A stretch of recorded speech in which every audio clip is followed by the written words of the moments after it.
Es šodien runāšu par to, kā mēs varam būt pildīti ar Dieva garu caur pielūgsmi. Viņš Pāvils rakstīja par to, lai neesam piedzērušies ar vīnu, bet lai esam pildīti ar garu, ar Dieva garu.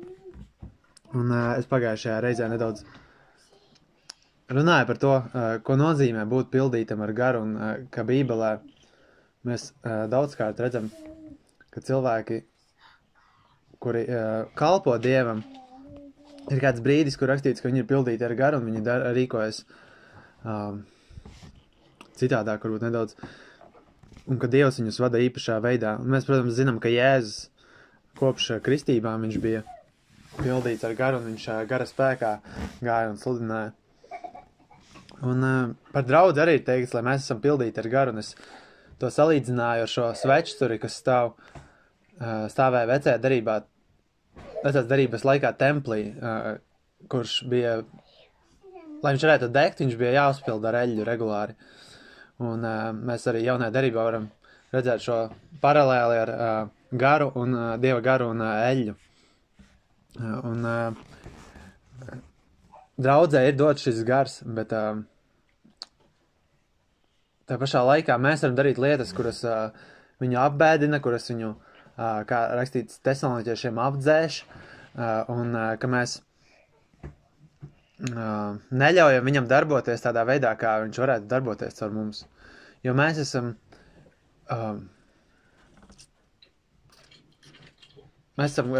šie dzīvie upuri, kā Dievs ir teicis, mēs esam šie trauki, kuriem ir šie instrumenti, kuru Dievam ir jāizmanto, lai viņš varētu piepildīt savu uzdevumu šeit uz zemes.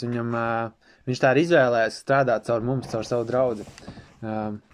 Jaunajā derībā vienīgā kalpošana ir viņa draudzē. Un tur rakstīts 19. pantā, tad, lai esam pildīti ar šo garu, viņš saka, runājot sev psalmos un himnās un garīgās dziesmās, dziedādami un taisīdami melodiju savās sirdīs tam kungam. Pateikdamies vienmēr par visu Dievam un tam Tēvam, mūsu kunga Jēzus Kristus vārdā. Pakļaudamies citam Dieva bijāšanā. Kā es arī pagājušajā reizē teicu, tur rakstīts ir, ka neesiet piedzērušies ar vīnu, kurā ir pārmērība, bet esiet pildīti ar to garu. Ka tur nebija punkts, bet tur bija turpinājums, un tad tur bija 3 lietas uzskaitītas, kā mēs varam būt pildīti ar garu. Kā mēs visi kopā, jo šīs lietas ir saistītas ar to, ka mēs esam kopā kā draudze. Tas nav par to, ka tu mājās to visu izdari un Dievs tev kaut kādā veidā palīdz, bet runāts par to, lai draudze būtu kopā, visi pildīti ar Dieva garu. Jo te arī ir par to, lai mēs savā starpā dziedam, par to, lai mēs pasakamies un par to, lai mēs pakļaujamies citam. Un šoreiz par šo pielūgsmi caur mūziku, kur viņš saka psalmi, himnas un garīgas dziesmas. Viņš saka runājot, bet arī pēc tam saka dziedādami un taisīdami melodiju savās sirdīs. Un es parunāšu nedaudz par šo mūziku un arī tieši par šīm 3 psalmi, himnas un garīgas dziesmas un par to, kāpēc mēs dziedam no rakstiem. Arī, ja jūs atceraties, pirms apmēram 2 gadiem, vairāk runāja par šo tēmu, par mūziku. Un mūzika sastāv no, ja tieši runāts par mūziku bez vārdiem, tad viņi sastāv no melodijas un ritma, bet ja runā par to, ka pieliek vārdus, tad tur vēl ir šis komponents kā vārdi. Un tas, ko Dievs šeit, viņš grib, lai mēs viņam slavējam arī ne tikai ar skaistu mūziku, bet ar vārdiem, tad ar saprašanu, ar domu, ar kaut ko, kas ir nodot kaut kādu veidu informāciju vārdiskā veidā. Un tātad viņš grib, lai mēs esam pildīti ar Dieva garu to darot. Un Dievs ir tas, kurš radīja mūziku. Mēs varam tikai pateikties Dievam par mūziku, jo mūzika ir kaut kas ļoti skaists. Un visa pasaule novērtē to, ka ir mūzika. Šī pasaule būtu daudz tumšāka un drūmāka, ja nebūtu mūzikas. Un Dievs radīja arī dziedāšanu, ne tikai skaņas un melodijas notis, bet viņš radīja dziedāšanu, ka mēs varam dziedāt, ka mēs varam iesāstīt savu balsi tādā veidā, ka mēs ne tikai runājam vienā augstumā, bet ka mēs varam dziedāt un pārēt uz augstākām un zemākām skaņām un vīterot un jodelēt un visu kaut kādas citas lietas darīt. Un arī Dieva daba dzied, un es gribēju nedaudz, man likās interesanti šo informāciju padalīties, ka jūs zināt, ka putni dzied, ne? Varbūt kādi zina vēl, ka vaļi dzied. Tas arī liekas man interesanti, ka vaļiem pat ir sarežģītas dziesmas, viņiem ir putniem līdzīgas dziesmas, un viņiem ir dziesmas, kuras visā okeānā vieni un te paši vaļi atkārto. Vienmēr viņi sāk dziedāt dziesmas, un tad, nezinu, 100 kilometru tālāk cita vaļu grupa dzird, un viņi arī sāk dziedāt to dziesmu, un pēc kāda brīžā pa visu okeānu ir izplatījusies tā dziesma, un viņa ir tā kā kļūsi populāra, tā kā līdzīgi kā mums populāra dziesmas, un tāpēc kādu laiku viņam atkal cita dziesma. Un cilvēki, protams, mēģina pētīt un tur saprast, kāpēc viņi tā dzied, un tur saka kā vairošanās un citas lietas. Bet jā, tātad vaļi dzied, putni, mēs redzam visās vietās, kur ir putni, viņi dzied. Pat gaļi dzied, varbūt ne tā kā cīruļi vai kā citi, bet viņi dzied. Ir koku vardes, kuras dzied, izdaž dīvainas skaņas, ir cikādes, un cikādes nav tikai viens veids, sienāži arī pie tiem pašiem veidiem, viņi arī strinkšķina, es nezinu, ko viņi dara, viņi tā kā vīlē, un tad viņiem ir tā skaņa, bet ir, mēs neesam dienvidos šobrīd, bet cik no mums kādreiz esmu bijis kādās siltākās vietās, kā Spānijā vai citur, Bulgārijā, tur ir šīs cikādes, un viņām ir pavisam cita skaņa, un viņas tā kā ir šī, nezinu, melodija, bet viņas dzied. Un cilvēki ir atklājuši, ka viņiem ir šie tēviņi pārsvarā dzied, un viņiem sākumā ir aicinājuma dziesma, kur viņi aicina mātīti tuvoties viņiem. Un tā, ka viņi ir pavisam tuvu, tad viņi dziedā precīvu dziesmu, pavisam citu dziesmu, bet ja parādās cits tēviņš, tad viņi dzied sāncensības dziesmu un tā kā mēģina viņu atvairīt projām. Ja tas otrs tēviņš pārāk tuvu dzied.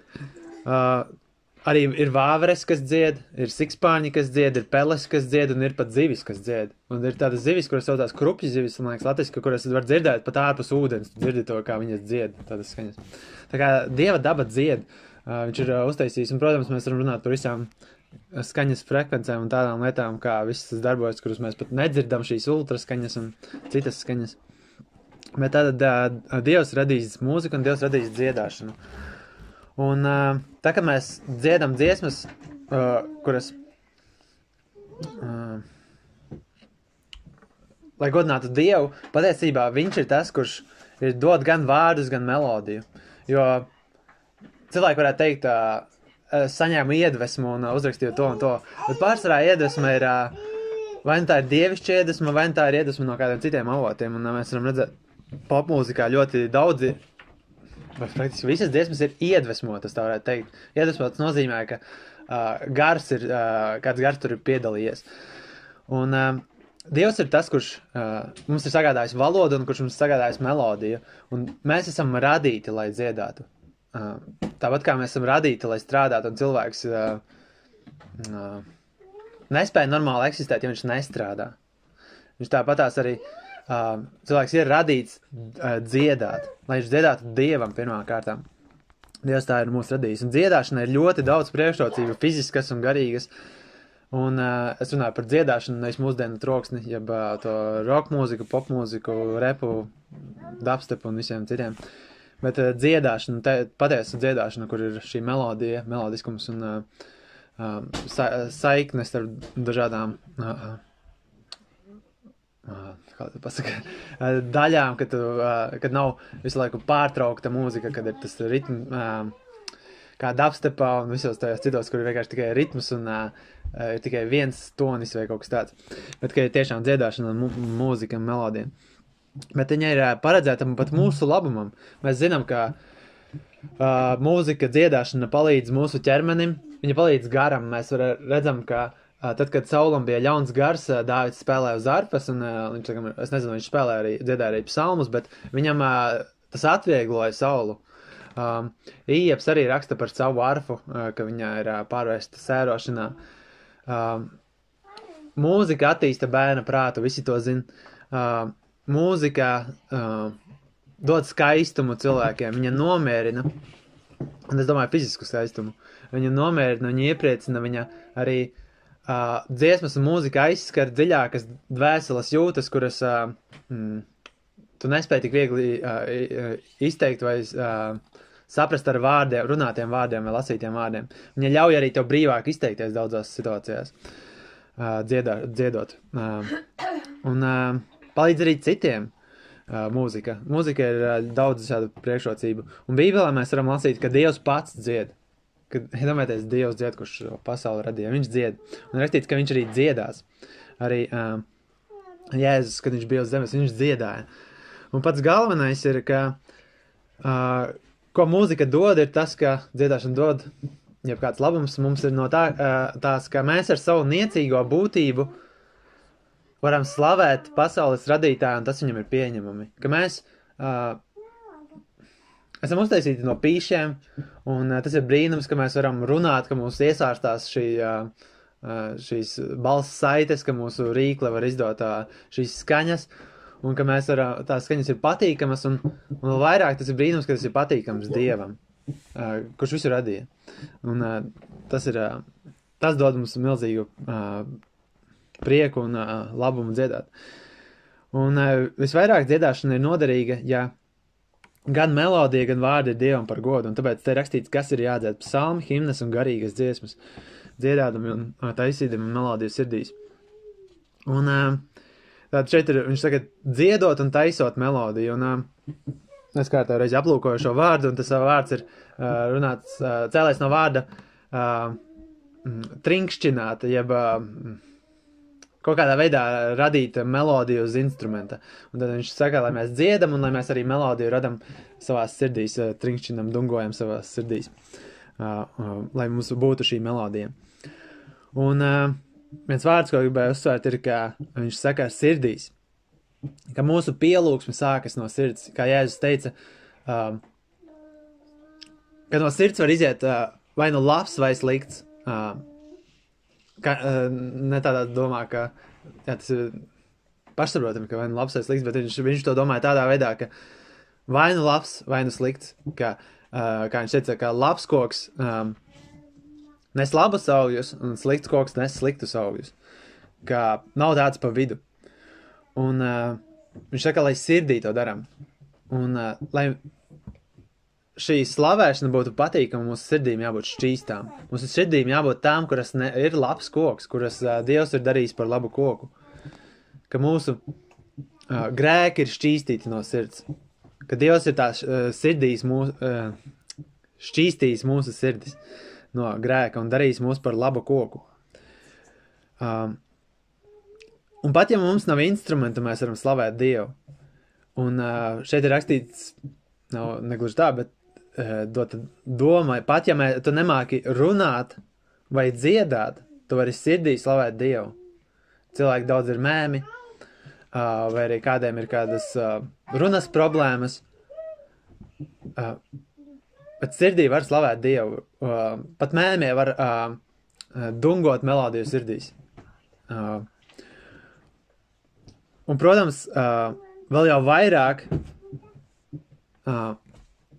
ja tu vari, tad izmanto to, ko Dievs ir devis, lai slavētu Dievu vēl vairāk. Ja tev ir dota balss, tad slavē viņu vēl vairāk. Kā teikts, lai viss, kam ir dvaša, slavē to kungu. Slavējiet to kungu. Ja tu vari elpot, tad slavē to kungu, kamēr tu elpo. Kā arī 145. psalmā, es izlasīšu tagad dažas arī no psalmiem, ir teikts, visi tavi darbi tevi slavē, saka kungs, un tavi svētē tevi svētīs. Tad viņš saka, visi. Iepriekš teica visiem, kam ir dvaša, bet arī teikts, visi tavi darbi tevi slavēs.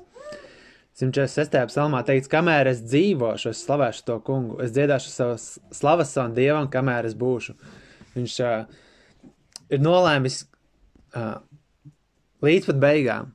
Visu laiku es slavēšu Dievu, es dziedāšu viņam. Tā būs mana būtība. 147. psalmā teikts, slavējiet to kungu, jo tas ir labi. Dziedāt slavas mūsu Dievam, jo tas ir patīkami un slava pienākas. Tālāk teikts, dziediet tam kungam ar pateicību, dziediet slavu mūsu Dievam uz arfas. Mūsu Bībelē mēs lasam daudz par to, ka mums ir jādzied Dievam, un šeit psalmi runā par to, ka visiem viņš ir jāslāv, visiem ir jādzied dziesmas, un kamēr tu esi dzied dziesmas, kamēr tev ir dvaša, dziedi dziesmas tam kungam. Gribēju izlasīt arī visu 148. psalmu, jo likās piemērots, kur teikts, slavējiet to kungu no debesīm, slavējiet viņu augstumos, slavējiet viņu visi viņa eņģeļi, slavējiet viņu visi viņa karapulki, slavējiet viņu saule un mēnes, slavējiet viņu jūs visas gaismas zvaigznes, slavējiet viņu jūs debesu debesis un jūs ūdeņi, kas esat virs debesīm.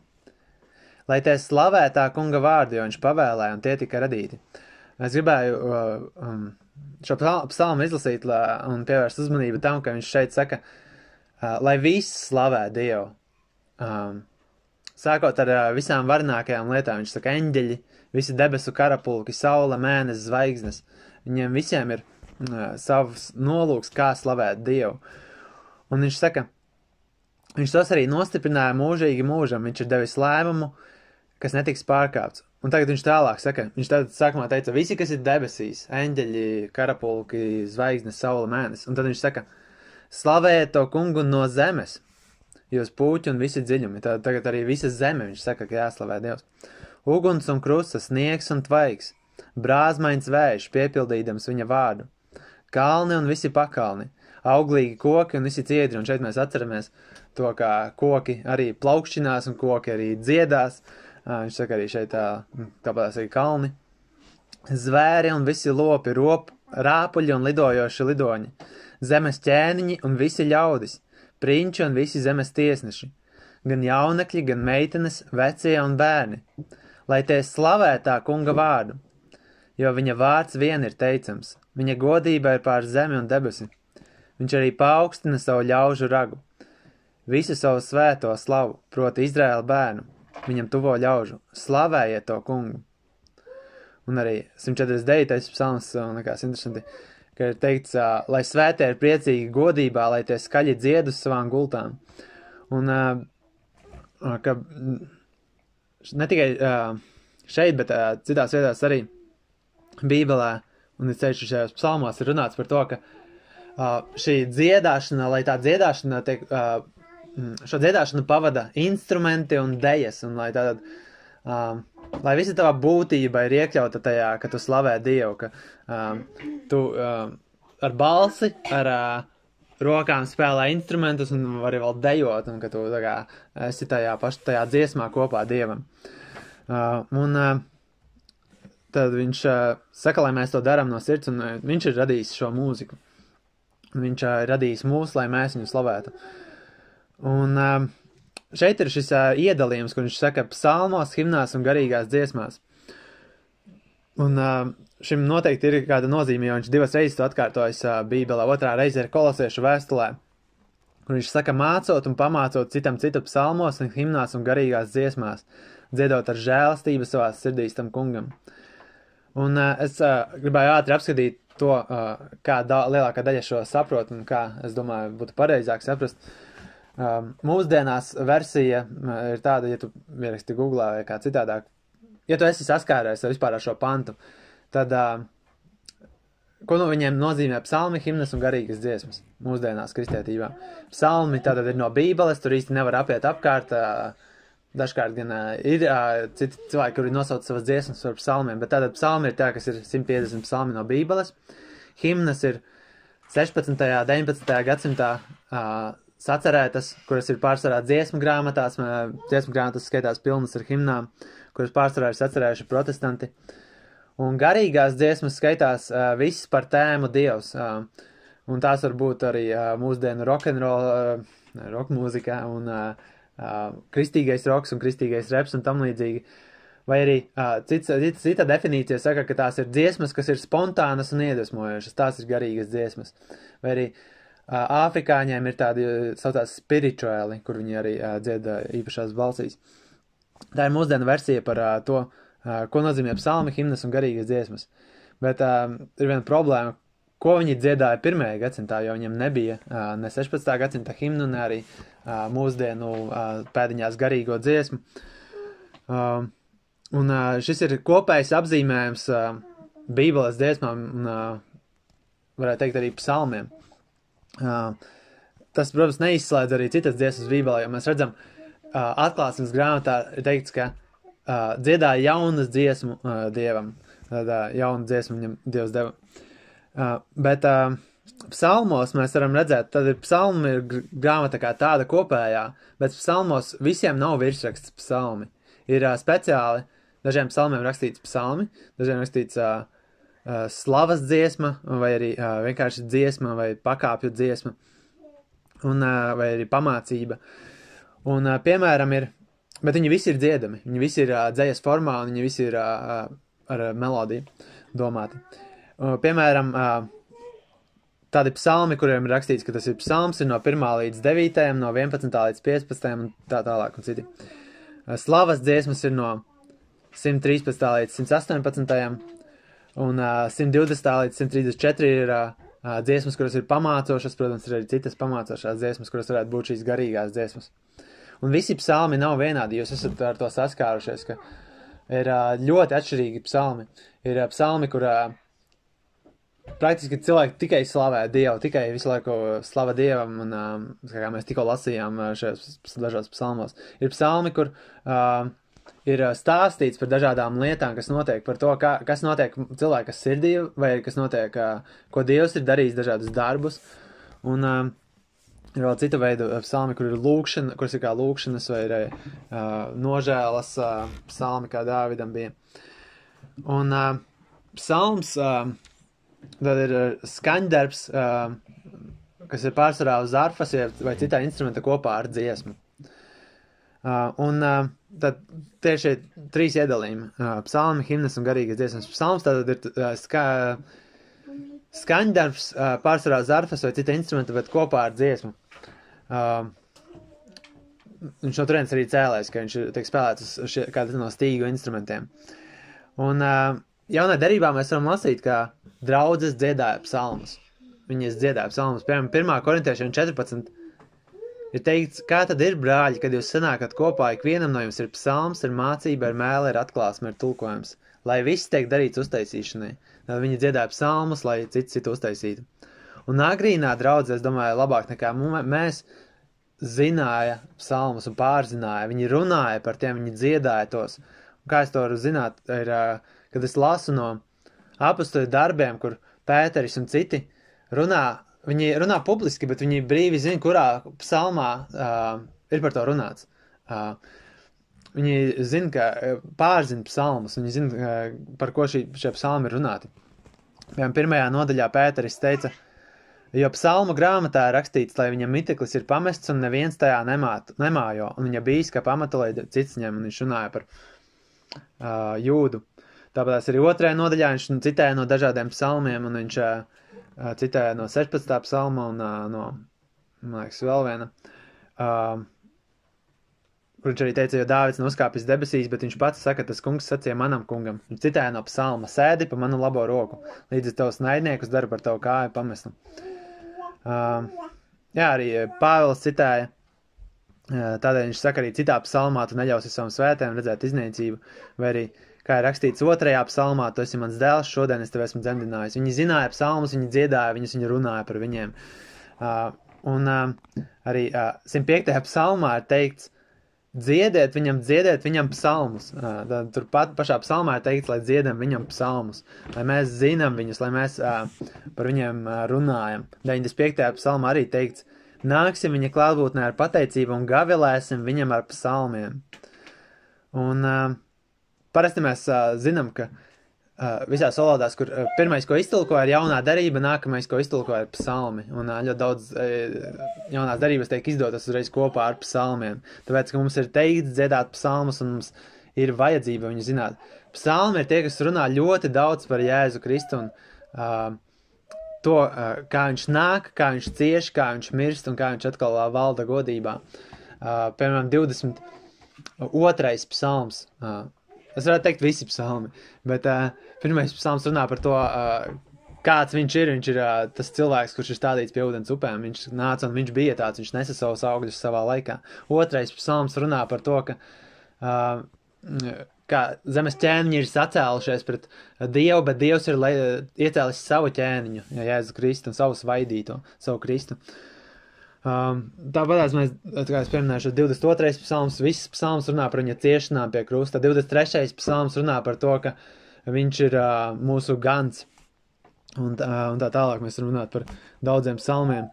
Viņi runā par Jēzu Kristu, un tāpēc mums ir jāzina psalmi, mums ir tāpēc teikt dziedāt psalmus, un dziedot mēs labāk atceramies, jo mēs atkārtojam atkal un atkal šos pašus vārdus, mēs viņus paturam sirdī, viņi iespiežas mūsu prātā. Jā, tad viņš runā par psalmiem. Un es saku psalmi, es dažkārt salieku kopā gan visu psalmu grāmatu, gan tieši šos, kur viņš saka psalmi, himnas un garīgas dziesmas.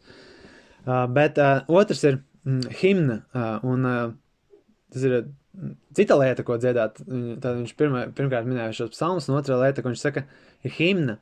Un mēs zinām apmēram, kas ir himna, mēs zinām no tā, kā ir valsts himna.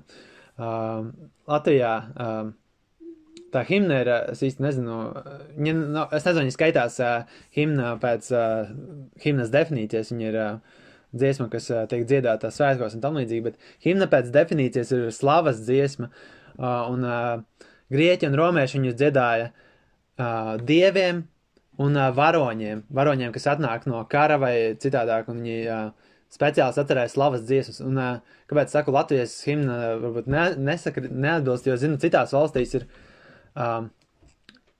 himnas, kas tiešām slavē kaut ko, vai slavē Dievu, vai slavē ķēniņus, vai kādu dzimtu.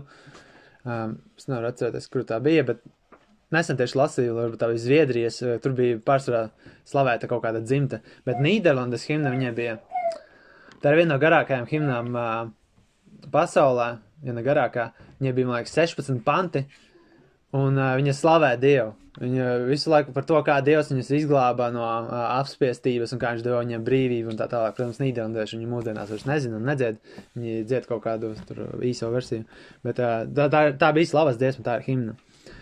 Un pirmie kristieši dziedāja himnas, un viņi nedziedāja no mūsdienu dziesmu grāmatām.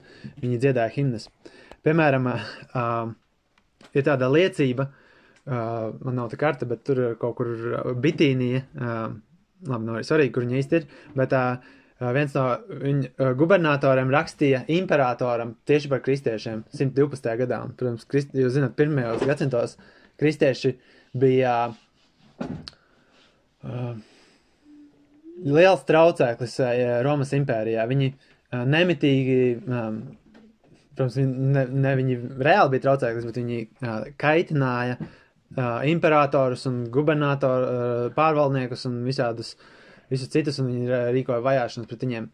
Un viens šis pārvaldnieks Plīnijs rakstīja imperatoram Trajānam, un viņš lūdza padomu, kā rīkoties ar pieaugušo kristiešu skaitu viņā teritorijā. Un viņš komentēja, ka kristieši tika novēroti dziedam himnu Kristum kā dievam. Tad viņam nepatika, ka viņi Kristu savā dziesmā slavēja kā dievu. Jā, tad viņš minēja vārdu, ka viņi dziedāja himnu Kristum. Un, piemēram, no psalmiem, kur ir himnas, es jau nosaucu gandrīz visus pēdējos 140 līdz 150, kur ir kā visu laiku tikai slavē, 113 līdz 118 un arī vēl daži citi. Un jūs arī paši varat novērot, ka tā kā mēs dziedam psalmus, es nezinu kā jums, bet man ir tā, ka mēs dziedam vispār dziesmas, mēs dziedam no dažādām raksturvietām, ka ir tā, ka, ja mēs esam mazāk slavējuši Dievu, mēs gribam arī slavēt Dievu. Gribam dziedāt dziesmas, kuras reāli nevis tikai vienkārši stāsta kādu stāstu vai notikumu vai to, kas mums ir jādara, kā piemēram mēs dziedam priecājieties vienmēr, bet mēs gribam dziedāt dziesmas, kuras slavē Dievu, kuras saka par to, ka viņš ir slavējams un cildināms un paaugstināms. Un mēs jaunajā derībā arī varam lasīt, ka Jēzus mācīja dziedāt himnu un arī citi dziedāja himnas. 26. nodaļā Mateja evaņģēlijā ir rakstīts, un kad viņi bija nodziedājuši himnu, viņi izgāja uz Olīvu kalnu, tad viņi dziedāja himnu. Un Ebrejiem 2 ir arī teikts sacīdams tavu vārdu es pasludināšu saviem brāļiem, draudzes vidū es tev dziedāšu slavu, tad šo slavas dziesmu. Arī apostoli darbos, kad Pāvils un Sīla bija cietumā, rakstīts un pusnaktī Pāvils un Sīlas lūdza un dziedāja slavas Dievam, un cietumnieki tos dzirdēja. Tas ir tas pats, kas himna, kad tu dziedi slavu Dievam. Un jūs zināt, kas notika tālāk, kad viņi dziedāja šīs slavas dziesmas Dievam. Un jūs zināt arī citus stāstus par to, kur Izraēla tauta iziet karot vai arī saskarās ar grūtībām, un viņi sāk dziedāt slavu Dievam, viņi sāk slavēt Dievu, un Dievs dod brīnišķīgu uzvaru, un arī šeit viņš deva brīnišķīgu uzvaru Pāvilam un Cīlasam, ka viņi tika atbrīvoti, un cietuma saraksts tika glābts, un izveidojās draudze Filipos, un viņi varēja slavēt Dievu par to. Un trešais, ko viņš šeit saka, tā psalmi, himnas un garīgas dziesmas, trešais ir garīgas dziesmas. Un tur tas tā no 2 vārdiem garīgas dziesmas, un pirmais par šo garīgo es gribu apskatīt. Vārds garīgs mūsdienās viņš ir dažkārt lietots nesaprotamā veidā. Viņš arī tiek samaitāts. Jo daudz, kas tiek saukts garīgs, kam nav nekāda sakara ar Dieva garu. Piemēram, esmu minēju šo piemēru, bet man bija šis priekšnieks, kurš neēda gaļu, un tāpēc viņš domāja, ka viņš ir garīgāks nekā citi, kuri ēd gaļu. Daudzkārt arī kristieši lieto vārdu garīgs nepareizā veidā. Un mūsdienās daudz, kas skaitās garīgs, kam nav saistības ar Dieva garu. Cilvēki arī mēdz pazemināt citus savās acīs, sakot, ka es runāju par garīgām lietām, kaut ko, ko tu nespēji saprast. Tu to nesaproti, tāpēc, ka tas ir garīgs. Tas ir garīgs saprotams, un Bībelē runā, jā, ka tā ir, ja ir tie, kas ir garīgi, tie saprot garīgas lietas, bet daudzkārt cilvēki vienkārši nonicina citus, tāpēc, ka viņi nespēja paskaidrot, kā saprast šo lietu. Piemēram, viena no tām lietām ir universāla draudze. Bībelē tāda neeksistē, un tāda arī nav iespējams izskaidrot, kā šī draudze var sapulcēties, kā viņai var ievērot jebkuru notikumu, bet kā viegli izvairīties no tā ir pateikt, tā ir garīga draudze, un tu nesaproti, tu vienkārši nesaproti to. Un tāpēc arī par to, kā kristieši joprojām var būt grēcinieki, cilvēki māca, ka kristieši ir grēcinieki, un tad jautāja, kā tas var būt, ja Bībelē runā par to, ka ir svētie un grēcinieki, un par to, ka vieni tika šķīstīti, ka jūs senāk bijāt tādi un tādi, bet tagad jūs esat darīti svēti. Un arī vienkārši to nesaprot, tāpēc, ka tu neesi garīgs. Un daudzas dažādas tādas lietas, kuras cilvēki vispār sauc par garīgām, arī, ka vienkārši cilvēks latviešiem ir arī garīgas slimības, kuras saucās angliski, gan ir mentālas slimības, viņas tiek sauktas, kur nav īsti saistības ar Dieva garu, bet ka šis vārds tiek lietots kaut kādā citā nozīmē, ne tādā nozīmē, kā šeit ir domāts. Bet, kā es varētu paskaidrot, šeit garīgas dziesmas ir tās, kas attiecas uz to, kas ir Dieva, vai jeb uz to, kas attiecas uz to, kas ir Dieva gara, kas pieder Dieva garam. Un dziesmas, kurās tiek izteiktas garīgas patiesības par godu Dievam. Garīgas mācības, garīgas patiesības. Piemēram, arī šis piemērs, ko es minēju no atklāsmes grāmatas, tur arī teikts, ka viņi dziedāja jaunu dziesmu, un arī tiek izmantot šis pats vārds pie garīgajām dziesmām. Un tur rakstīts, ko viņi dziedāja, tu esi cienīgs ņemt grāmatu un atvērtās zīmogus, jo tu tiki nokauts un mūs esi izpircis Dievam caur savām asinīm, no ikvienas cilts un mēles un ļaudīm un tautas, un mūs esi darījis mūsu Dievam par ķēniņiem un priesteriem, un mēs valdīsim uz zemes. Šeit mēs redzam, ka tā nav gluži tāda slavas dziesma, kā mēs skatījāmies arī kā cits psalms, bet ir reāli tā kā stāsts, tu mums izdarīji to un to, bet rakstīts, ka viņi dziedāja to kā dziesmu, kā jaunu dziesmu, ka viņi savu glābšanas stāstu pasniedza dziesmā, to, ko Dievs ir viņiem garīgā veidā darījis. Arī atklāsmes 15 mēs arī dziedam, kur teikts, un tie dzied Mūzes Dieva kalpa dziesmu un jēra dziesmu sacīdami lieli un apbrīnojumi ir tavi darbi. Kungs Dievs visvarenais, taisni un patiesi ir tavi ceļi, tu svēto ķēniņu. kurš tevi nebīsies, saka kungs, un nepagodinās tavu vārdu, jo tu vien esi svēts, jo visas tautas nāks un pielūgs tavā priekšā, jo tavas tiesas ir darītas redzamas. Šeit viņi izsaka garīgas patiesības, kuras ir neapgāžamas, un ka tā būs, ka tā ir. Un mēs esam jaunajā darībā, jaunajā testamentā, šī garīgā priesterība, un mums ir jāupurē garīgi upuri. Un viena no tām lietām, ko viņš saka, garīgas dziesmas. Un, protams, psalmi un himnas arī ir garīgas tādā ziņā. Bet šeit viņš runā par tādām, kas dod vēstījumu par Dievu un par Dieva garu, kāds viņš ir. 1. Pētera 2 rakstīts, arī jūs, kā dzīvīgi akmeņi, tiekat uzbūvēti par garīgu namu, svētu priesterību, ziedot garīgus upurus, pieņemamus Dievam caur Jēzu Kristu. Un es neteikšu, ka es 100% zinu, kurš psalms, kad mēs paskatāmies, ir iedalīts kurā kategorijā. Dažas var diezgan skaidri nodalīt, bet tās, kuras varētu būt pie šīm garīgajām dziesmām, kuras māca un skaidro, ir pirms 100. psalmiem, es neatceros, kuri tā bija, un arī no 120. līdz 134. kur arī ir dažādas lietas, kas tiek stāstītas par Dievu. Un tas ir īsumā skaidrojums par šo psalmi, himnas un garīgas dziesmas. Un pašās beigās es gribēju paskaidrot, kāpēc šī versija, ka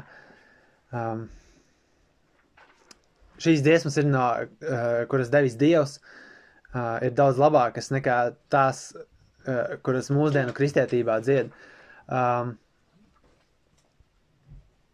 Es gribētu tā kā kaut ko teikt, bet nepabeidz domu. Bet manā sajuka prātā vārdi. Tad ir šī versija par to, kā es teicu, kas ir pārsvarā mūsdienās populāra, kad psalmi ir no psalmiem, himnas ir no 16. līdz 19. līdz 20. gadsimts tās standartā klasiskās dziesmas, un man liekas, tā varētu būt Tu esi liels, piemēram, tāda, vai arī nezinu, angliski nāk prātā Great is Thy Faithfulness, vai kādas citas ļoti populāras dziesmas, kuras ir tā kā iegājušās, un kuras ir šī veida dziesmas. Un šīs garīgās ir, tad jebkuras, kuras ir iedvesmotas vai it kā par tēmu Dievs. Bet atšķirība starp šo definīciju un to, kur es tikko prezentēju, ir tāda, ka to vienu ir radījuši cilvēki, un nav teikts, ka viņas ir iedvesmotas. Viņas var nākt par labu dažādos veidos, ja tur ir patiesi vārdi, viņas noteikti var vērst domu par Dievu vairāk, tāpēc, ka jebkurš cilvēka teikums, kurš ir par Dievu kā liecība, viņi var palīdzēt, bet atšķirība ir tāda, ka tās, kuras mēs dzirdam tikai no rakstiem, viņas 100% ir devis Dievs. Dievs ir devis vārdus, un pirmkārt, tātad, kādas ir 5 priekšrocības, pirmkārt, mums nav jādomā, vai ir pareizi vārdi. Es zinu, ka daudzi mūsdienās nepievērš uzmanību, vai tur ir pareiza mācība, tajās dziesmās galvenais, lai viņi izklausās laba. Es tur runāju par dziesmu grāmatu dziesmām un par populārākajām slavēšanas dziesmām. Viņas vienkārši dzied. Tāpēc, ka viņas izklausās forši un viņas patīk, un viņām ir skaista melodija, lipīga melodija. Bet, ja tu reāli esi piedzimis Dieva bērns, tad tu domāsi, ko tu dziedi? Vai tie vārdi tiešām atbilst realitātei, vai tur nav iekļauta kāda maldu mācība? Bet, ja mēs dziedam rakstu dziesmas no psalmiem, ja no psalmu grāmatas, šos psalmus, himnas un garīgas dziesmas, mums nav jādomā, vai ir pareizi vārdi. Vienkārši tā ir Dieva vārdi, tie Dieva iedvesmoti vārdi. Otrkārt, tie noteikti pagodinās Dievu. Šīs dziesmas noteikti pagodinās Dievu, mums nav jādomā par to jāšaubās. Treškārt, Kristus vārds var būt bagātīgi mūsu starpā. Tikai ar to, ka mēs runājam Dieva vārdu, kā ar kolosiešiem viņš saka.